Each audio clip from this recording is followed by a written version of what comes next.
Guys, how y'all doing? Today I'm gonna just make a quick tutorial how to use one of these electrical carts. See it?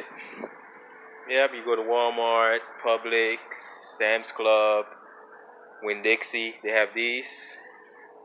Basically, it's like a motor in the middle of the seat. So if you don't sit down, it won't move. See, it's turned on. This is how you turn it on. It's turned on from the side.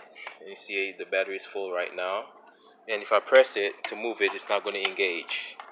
So basically you sit down and the weight and you move. This is how you drive it. You control it from here, reverse, forward, you turn it like this. See? You control. That's how you control it. Thank you guys for watching this quick video. Please like, subscribe, and peace out.